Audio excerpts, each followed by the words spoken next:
Always good to see you again, Andrew. You're the best. Why are you going to win? Thank you guys, because I'm the best opponent to take on and defeat Donald Trump in the general. Yeah, it's so good to see you again. I really love your spirit and your what you say and stuff, and it's good to see your energy and all that stuff. Thank you. Yeah, it's very good. Thank you so much. About how you're excited to be here. I appreciate that.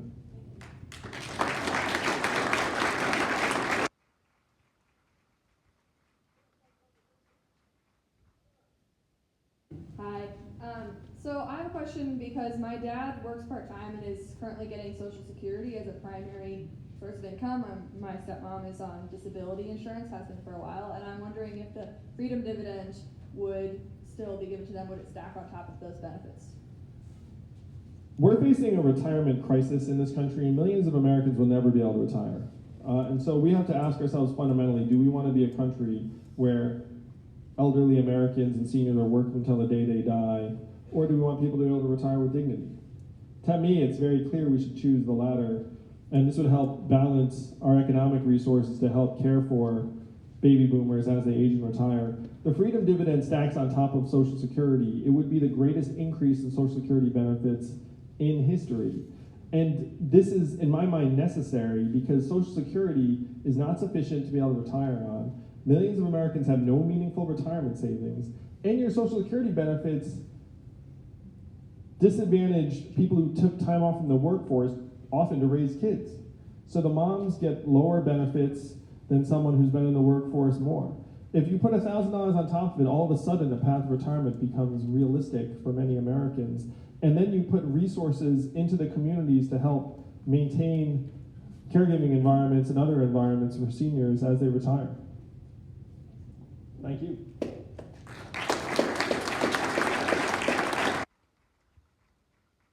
On a personal level, I have no desire to live in a country where I walk into a convenience store and it's a senior working just to make ends meet. That should be a teenager working for beer money.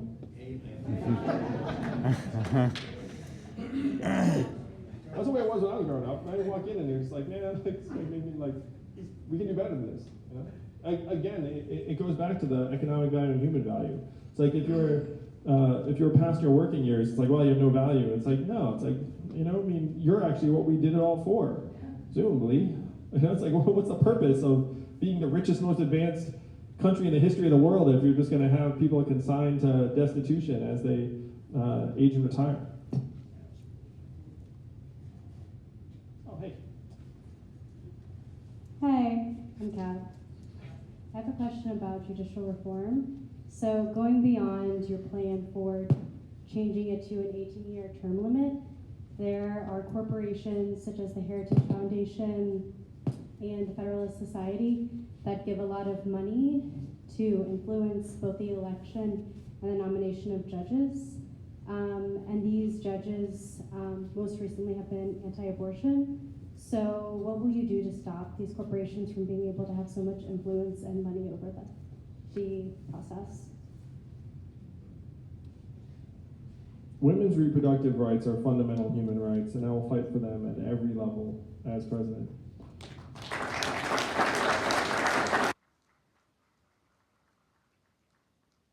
To say is that as a male, I should just leave the room and let women figure it out because I should not be making anyone's reproductive decisions for them. But then I heard from women that had said, I appreciate that sentiment, but the reality is you're going to have to actually fight for our rights, and I agree with that. The second part you're asking is, hey, you have these big organizations and companies that are donating money to try and change our judicial appointments. And this is a microcosm of one of the biggest problems in America today, which is that our government has been overrun by corporate money and lobbyist influence. I sometimes joke that we should hire our own lobbyists. It's like the only way we would ever get anything done for us. We'd be like, this lobbyist represents the American people. Like, hey, I'm here to take you out to dinner and tell you what you should do.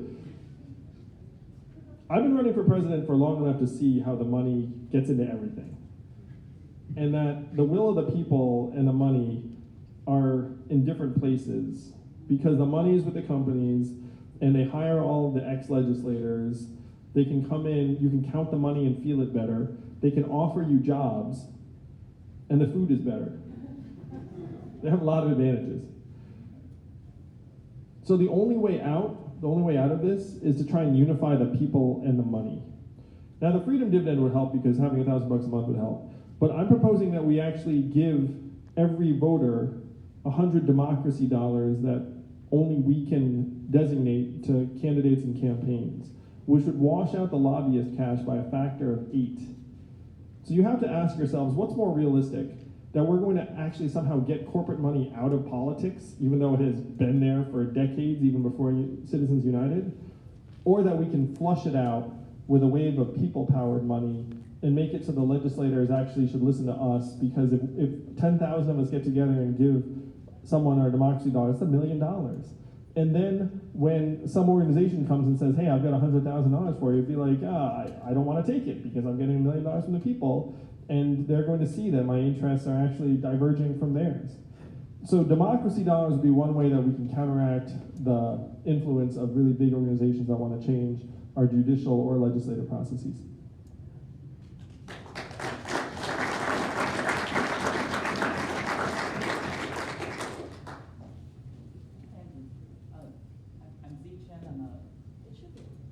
I'm an assistant professor at Dartmouth College.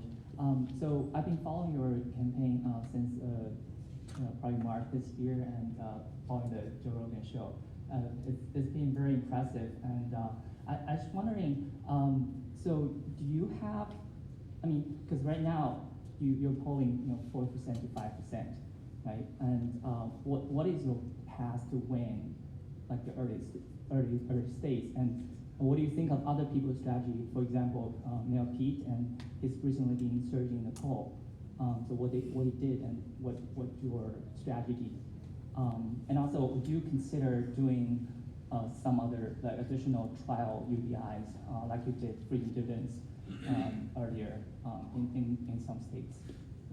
Because I think that was very effective. So I'll start with the second question. I've been giving several families $1,000 a month for the last number of months, including a family in Goffstown, New Hampshire. And what I say to people is that you think it's money, but it's actually about everything but the money. It's about someone paying for car repairs to visit their daughter. It's about someone buying a guitar and playing shows for the first time in years and actually being good. I mean, it's actually very, very good. It's about someone going back to school at the age of 68. That the money in our hands means what we value most in our own lives. And I'm thrilled that that demonstration has been really, really popular and of interest to people. Because if the Asian guy shows up and says, hey, everyone gets $1,000 a month, you're like, okay, like I kind of imagine that. But then when you see your neighbor getting it, you're like, wait a minute, they got $1,000 a month? Like, how did that happen? And then also the concerns seem ridiculous. It's like, it didn't hurt them. They like it.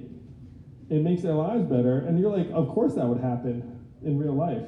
Then when you talk about it in the abstract, somehow people are like, oh, that's somehow gonna, not be positive for people. So that's the freedom dividend component. As for the election strategy component, I'm thrilled to say that we are at 4 to 6% right now without taking into account the impact of advertising in any significant way. Because we just started, how many of you all have seen an Andrew Yang ad? One. All right, good fun. I'm gonna bet you saw it in the last 1 to 2 weeks. Is that correct? Because we did not start advertising until 2.5 weeks ago. And the lead time between when advertising starts and when it starts impacting polling numbers is 3 to 6 weeks. So often what you see in terms of a surge in polls is a result of the fact that people have started advertising and that people have become familiar with that candidate. That's what you've seen with certain other candidates, and that's what you're now seeing with us. But I'm thrilled to say that we have grown organically this entire way, essentially without the benefit of advertising. We raised $10 million last quarter. We raised $2 million in the last week. We are growing when other campaigns are shrinking. It's pretty wild, and it's all grassroots funding. It's all people like you all tonight saying we can do better for ourselves, and this is our chance to do so. So you're going to see our poll numbers continue to rise in the days to come. And you know what's going to really get our numbers through the roof here in New Hampshire? A New Year's Eve party in Manchester, New Hampshire. When people come and say, that was the greatest New Year's Eve party ever, that's it. So you're going to see some movement because we've just now put the resources to work. It's a fun question. I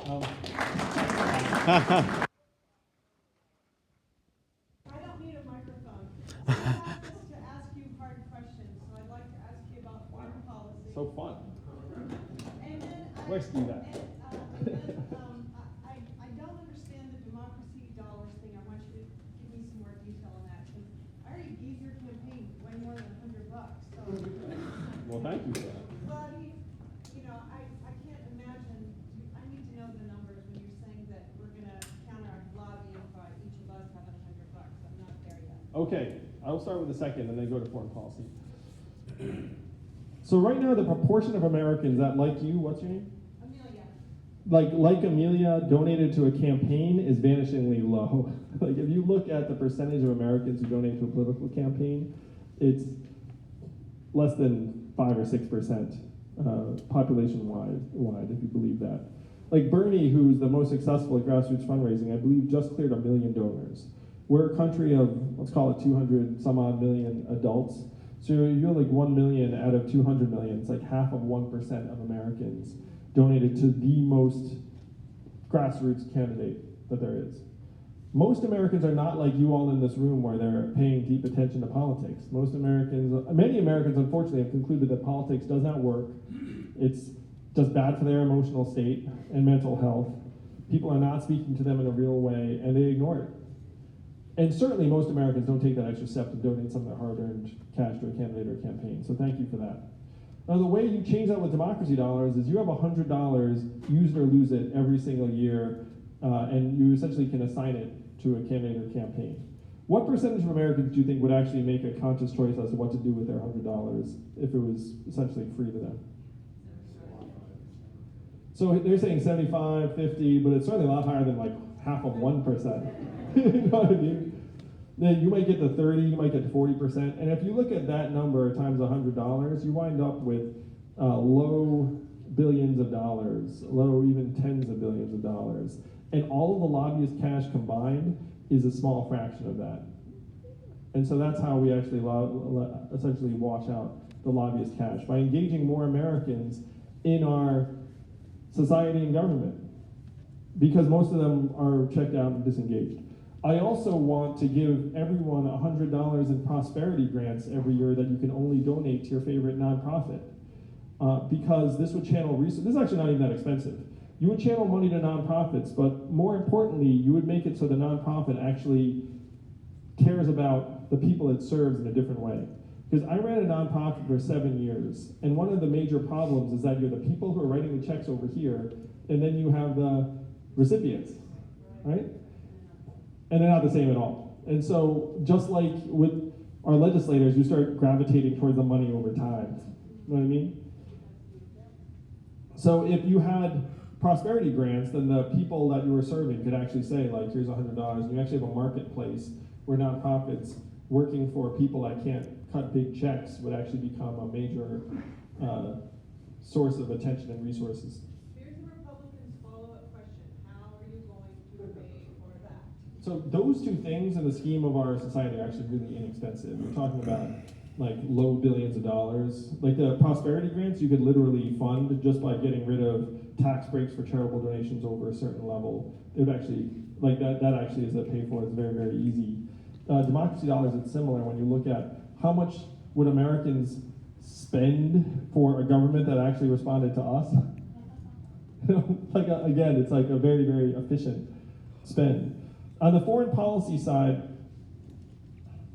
I signed a pledge to end the forever wars. We've been in a constant state of armed conflict for 18 years, and that is not what the American people want. That's not what the Constitution says. What did the Constitution say? Congress shall declare war. Congress essentially ceded its authority to the executive branch with the authorization, use of military force in 2001, and then they washed their hands of it ever since. And that is not appropriate. We have to give the power to declare war back to Congress and back to the American people and start getting our troops home. We're spending $650 billion a year on a military-industrial complex that is not necessarily always making us safer. We have to start taking those resources and make ourselves stronger and more whole here at home. So that's a sense of my foreign policy. I think that we benefit tremendously from this world order, and we have to invest in diplomacy and alliances and partnerships and let the rest of the world know. Can you imagine the rest of the world right now, they look up and they say, what the heck, Donald Trump's the American president, and now they don't know what's going on with us. I'm going to suggest to you all that after I'm president, they'll be like, wow, America turned that around really, really quickly.